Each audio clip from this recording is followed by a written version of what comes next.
Durante o Renascimento, surgiram diversas ideias de uma utopia, tanto como sociedade quanto como cidade. A utopia é considerada um lugar onde havia perfeição em toda a sociedade. Esta ideia foi iniciada por Sir Thomas More, quando escreveu um livro sobre utopia. Neste livro, More descrevia as características físicas de uma cidade, bem como a vida das pessoas que viviam nela. Seu livro provocou uma chance nos círculos literários. Muitos outros livros de natureza semelhantes foram escritos em pouco tempo. Todos eles seguiram um tema importante, a igualdade. Os livros tratavam sobre uma cidade onde todos tinham a mesma quantidade de riqueza, respeito e experiência de vida. A sociedade era uma erradicação calculada da variedade e de um ambiente monótono. Alberti, seguido por Filarete, foram os primeiros a desenvolver as ideias da utopia no plano de uma cidade. Filarete projetou uma cidade concêntrica, com picos e ruas radiantes, que ele chamou de Sforzinda. Sua geometria era a imitação de um esquema representando o trabalho. Acredita-se que tenha derivado de dois quadrados sobrepostos. Sforzinda mais tarde se tornou o plano mais influente no design de Palma Nova. Desde que Palma Nova foi construída durante o Renascimento, impôs a harmonia geométrica e seguiu a ideia de que beleza reforça o bem-estar de uma sociedade. Cada estrada e movimento foi cuidadosamente calibrado e cada parte do plano tinha uma razão para ser. Cada pessoa teria a mesma responsabilidade de terra, e cada pessoa deveria servir a um propósito específico. A forma concêntrica era o movimento de design mais proeminente e tinha muitas razões para ser. Dentre os vários projetos com base na ideia de cidade ideal no Renascimento, apenas Palma Nova, de 1593, projetada por Scamozzi, foi construída. A ideia de uma cidade geometricamente planejada foi utilizada nas colônias da América, que tinham um pré-planejamento, com locais já determinados para igrejas e praças, tudo organizado dentro de uma grelha. A cidade ideal nascia e existia como obra de arte, o que contrapõe a cidade real, que mostra as dificuldades de fazer a arte e os traços contraditórios do mundo em que se faz. O ideal é tão organizado que foge dos parâmetros do ser humano. O crescimento descontrolado de uma cidade é imprevisível no projeto urbanístico da mesma. Isso nos remete à ideia de que o ideal é algo parado no tempo, e que o real já é baseado no progresso, no desenvolvimento que acontece dia após dia. Com base nisso, é impossível ter uma cidade completamente ideal, mas não só é viável como acontece atualmente, a existência de cidades ideais que se inserem dentro de uma cidade real. Stamattina mi sono alzato, oh bella ciao, ciao, ciao, ciao. A cidade de Palma Nova está localizada bem ao nordeste da Itália, quase fazendo divisa com a Eslovênia, a 92 km de Veneza. Na região de Friuli-Venezia, distrito de Udine, com cerca de 5.344 habitantes. Estende-se por uma área de 13.000 km², tendo uma densidade populacional de 411 habitantes por quilômetro quadrado. Oh bella ciao, ciao, ciao, ciao, e se muoio da partigiano. A cidade de Palma Nova foi construída por volta de 1500, que inicialmente a planta da cidade seria desenvolvida por ninguém mais ninguém menos que Leonardo da Vinci, mas o gênio toscano teria recusado o convite por motivos de outros compromissos. Então, o artista e arquiteto Vincenzo Scamozzi assumiu o ambicioso projeto.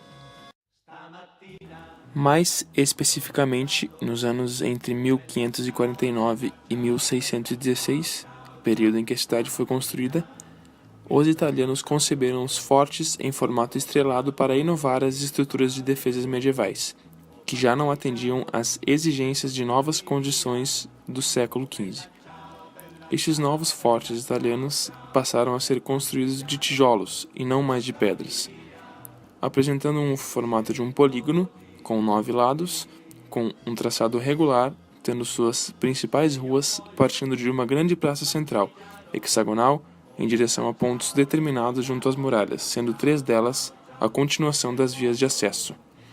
sendo uma cidade fortificada, simétrica com 3 acessos protegidos e 18 ruas que convergiam para uma área central, onde originalmente foi construída uma torre, o Palácio de Provveditore.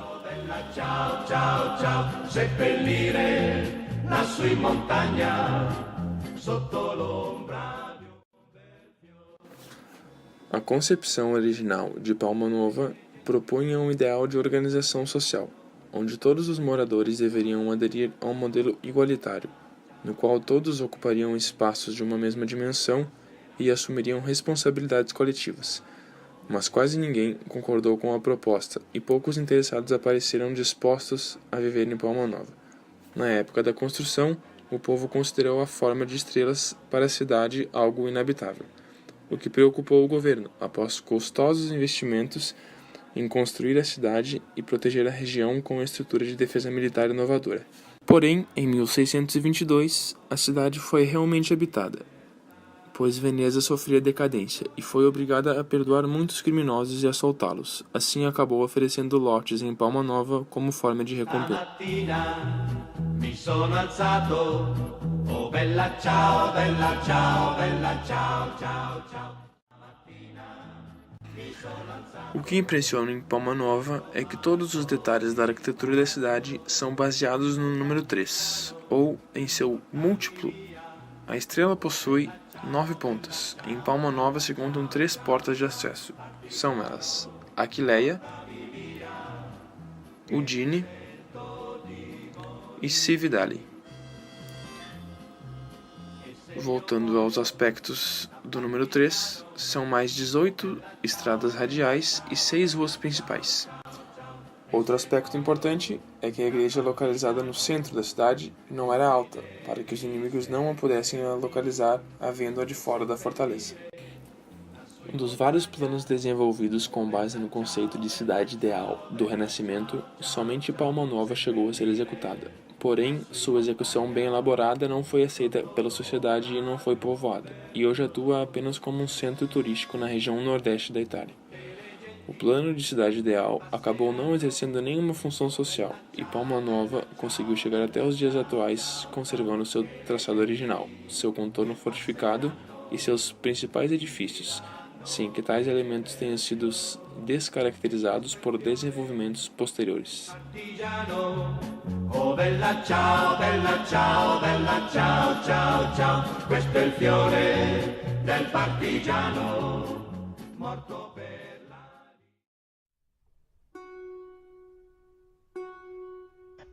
O Tridente de Roma é uma das mais notáveis mudanças de urbanismo medieval para o renascentista na cidade. O mesmo é um complexo de 3 vias retilíneas que partem da Piazza del Popolo e divergem para a direção sul e que, quando vistas em conjunto, lembram o formato de um tridente. O complexo conecta pontos vitais da Cidade dos Papas para mostrar o poder ressurgente da Igreja. O número 3, a Trindade, Pai, Filho e Espírito Santo, foi a base simbólica que buscou implantar a nova ordem católica contra as derivações protestantes. Nesse momento, Roma será refundada por meio de grandes transformações urbanas promovidas pelos papas.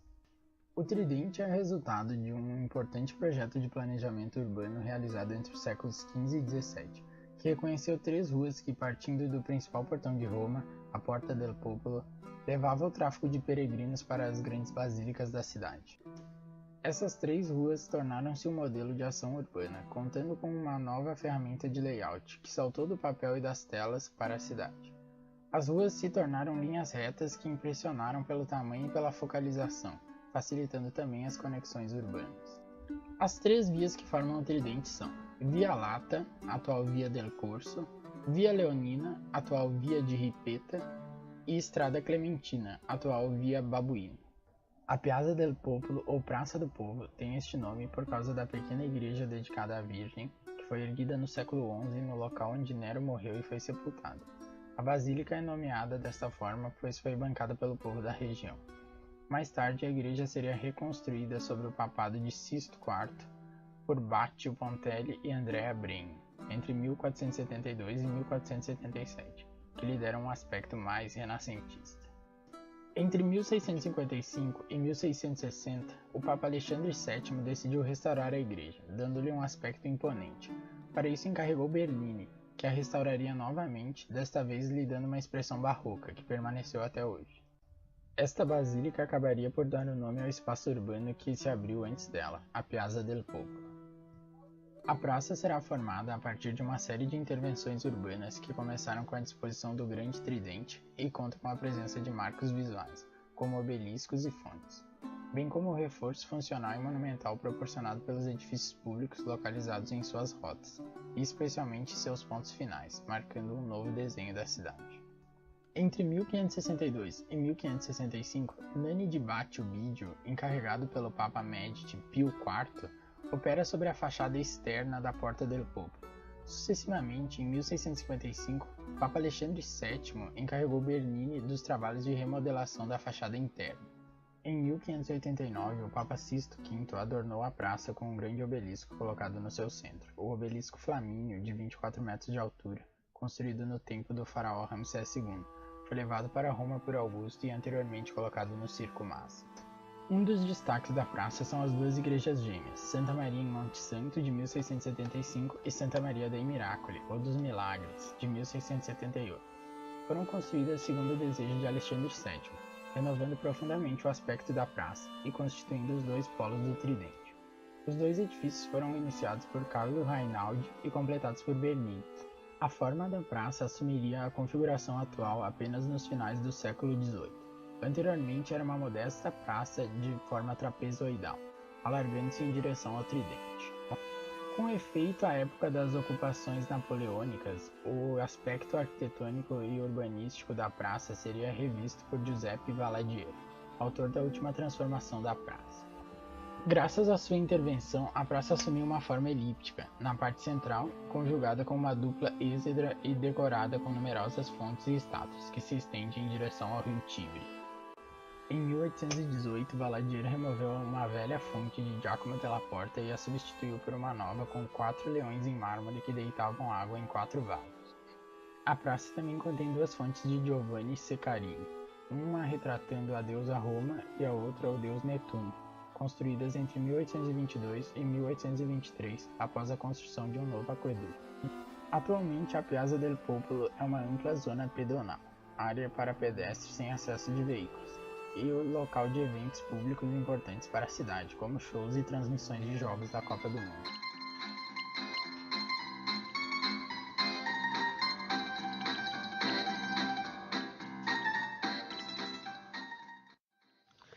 Veneza é uma cidade completamente plana, rodeada com risco de invasões pelas águas. Uma cidade onde não se podia existir vias axiais e qualquer espaço livre dentro do tecido urbano denso. Esse fator determinou o forte contraste das praças do restante da cidade. Influenciada pelos laços comerciais, o poder dos grandes nobres atraiu os grandes nomes da arte como Bellini, Giorgione, Tiziano, Canaletto, Veronese e Tiepolo. Além de arquitetos como Palladio, Sansovino, Vignola e Scamozzi. Nessa cidade se uniram as artes na Praça de São Marcos. A Praça de São Marcos é uma das praças mais famosas do mundo e também uma das mais belas e imponentes. Localizada no final do Grande Canal de Veneza, ela é endereço de um conjunto histórico de edificações. Uma delas é a Basílica de São Marcos, edificada no ano de 828, cujas 5 cúpulas misturam estilos bizantinos, românicos e renascentistas. Serve de abrigo para o suposto resto mortal do santo que a batiza, e padroeiro de Veneza. A estrutura super decorada recebia objetos de decoração de cada navio mercante que retornava à cidade durante o próspero período da República Veneziana. Entre eles estão os cavalos de bronze trazidos do hipódromo de Constantinopla. Os que hoje adornam a fachada da igreja são réplicas, enquanto os originais estão em seu interior. Na Praça de São Marco localizam-se também 2 torres. Uma delas é a Torre do Relógio, original do século XIV, e é um dos elementos mais interessantes da Praça São Marcos. A torre possui um relógio construído no século XV, que na época indicava informações importantes aos navios que partiam da Bacia de São Marcos em direção ao Oriente. O relógio indica horas, meses, fases lunares e signo do zodíaco. A torre do relógio é cheia de mensagens filosóficas e cada elemento tem um significado. A imagem da Virgem Maria representa a Igreja, o leão alado representa a República, O sino representa o tempo. Notem a ordem das coisas. A sociedade é acima da religião e, acima de todos, o tempo. Junto com o sino, em cima da igreja, estão as estátuas de bronze de 2 homens, conhecidos como os Mouros de Veneza. São eles que, por meio de um mecanismo, se movem e batem o sino do relógio. Reparem que o Mouro tem a barba e a aparência mais velha, e o outro é mais jovem. Eles representam o passado e o futuro. O Mouro mais velho bate o sino 2 minutos antes da hora certa, e o Mouro mais jovem 2 minutos depois. Também tem o campanário, uma imponente torre quadrada de 99 metros de altura, e fica num canto da praça, perto da entrada da basílica. Foi uma vez um farol de navegação e é o protótipo de todas as torres da área da lagoa. Foi construído pela primeira vez no século IX, e sua forma atual foi reconstruída no início do século XVI.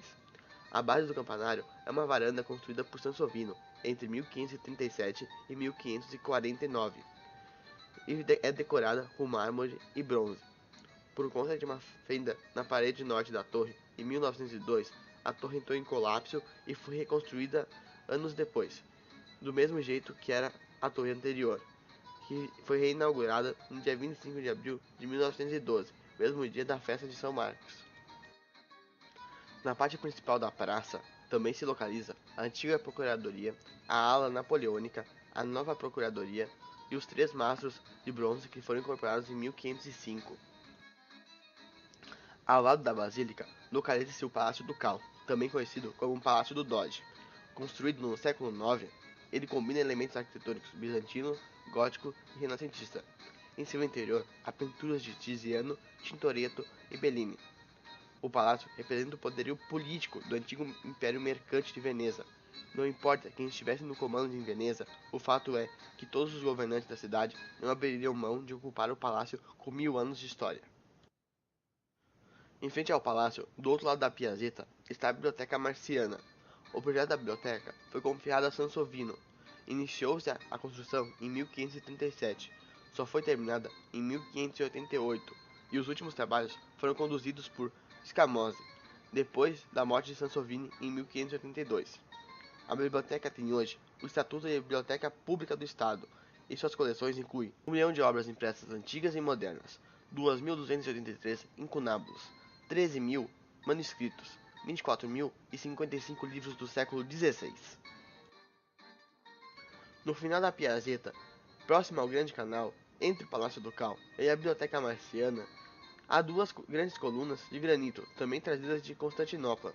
A primeira tem ao alto dela uma estátua em bronze do leão veneziano, e a segunda tem uma estátua em mármore de São Teodoro, que era o padroeiro da cidade até 828, quando as relíquias de São Marcos foram trazidas de Alexandria, e passou a ser o padroeiro da cidade. Até meados do século XVIII, era entre as colunas que aconteciam as execuções públicas, e por isso, até hoje, venezianos mais supersticiosos não costumam passar por ali.